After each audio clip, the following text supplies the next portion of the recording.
Bismillahirrahmanirrahim. Assalamualaikum warahmatullahi wabarakatuh. Perkenalkan, nama saya Restika dengan NIM 23040300029 dari kelas MBS 5B. Baik, di sini saya akan menjelaskan 4 materi, di mana materi pertama yaitu sejarah dan perkembangan media sosial.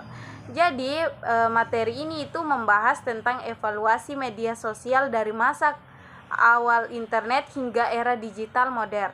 Jadi awalnya itu internet hanya digunakan untuk penelitian dan akademik, namun kini berkembang menjadi ruang sosial global melalui media sosial seperti Facebook, Instagram, TikTok dan lainnya. Media sosial itu memungkinkan interaksi tanpa batas waktu dan jarak, seperti menjadikan setiap pengguna itu sebagai produsen dan konsumen informasi. Selain memberikan kemudahan komunikasi, promo dan kreativitas, media sosial juga itu menimbulkan dampak negatif seperti penyebaran hoaks dan penurunan kualitas interaksi langsung. Oleh karena itu, pemahaman sejarah dan perkembangan media sosial itu penting agar masyarakat itu dapat menggunakannya itu secara bijak dan produktif.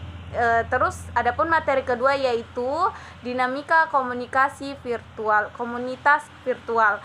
Jadi materi ini tuh menjelaskan bagaimana kemajuan teknologi itu melahirkan komunitas daring online dan luring offline dengan karakteristik dan dinamika itu berbeda. Komunitas daring itu memungkinkan interaksi tanpa batas geografi melalui platform digital seperti media sosial, forum, atau game online. Sedangkan komunitas luring itu berfokus pada hubungan tatap muka yang lebih mendalam. Keduanya ini memiliki manfaat dan risiko, memperluas jaringan dan akses informasi, sementara komunitas orang itu memerlukan ikatan sosial langsung. Jadi materi ini juga menyoroti struktur peran anggota dalam komunitas online serta studi kasus tentang komunitas digital, menunjukkan bahwa dunia virtual itu telah menciptakan bentuk interaksi sosial baru yang memengaruhi budaya dan hubungan masyarakat modern. Adapun materi yang ketiga yaitu kultur, ekonomi digital dan budaya konsumsi. Jadi materi ini menguraikan hubungan antara perkembangan ekonomi digital dengan perubahan budaya. Jadi konsumsi masyarakat. Kehadiran e-commerce itu menjadikan media sosial dan influencer telah mengubah pola belanja tradisional menjadi lebih praktis, cepat, dan berbasis gaya hidup.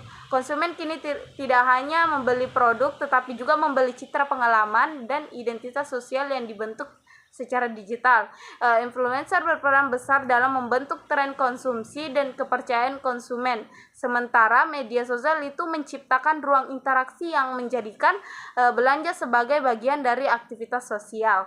Secara keseluruhan, ekonomi digital itu membentuk budaya baru di mana konsumsi menjadi refleksi gaya hidup modern yang sangat dipengaruhi oleh teknologi. Adapun materi yang keempat atau yang terakhir itu etika dan regulasi media sosial. Jadi materi ini menyoroti pentingnya penerapan etika dan regulasi dalam penggunaan media sosial di era digital. Pesatnya perkembangan teknologi menghadirkan peluang sekaligus tantangan berupa hoaks, ujar kebencian, pelanggaran privasi, dan kejahatan siber.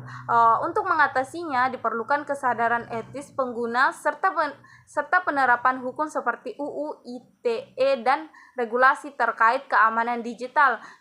Selain itu, literasi digital dan keamanan siber itu menjadikan kunci utama agar masyarakat mampu menggunakan media sosial secara bijak, bertanggung jawab, dan aman.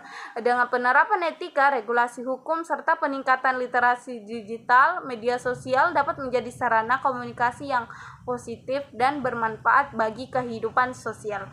Mungkin telah tadi pemaparan dari saya, kurang dan lebihnya mohon dimaafkan. Wabillahi taufiq wal hidayah. Wassalamualaikum warahmatullahi wabarakatuh.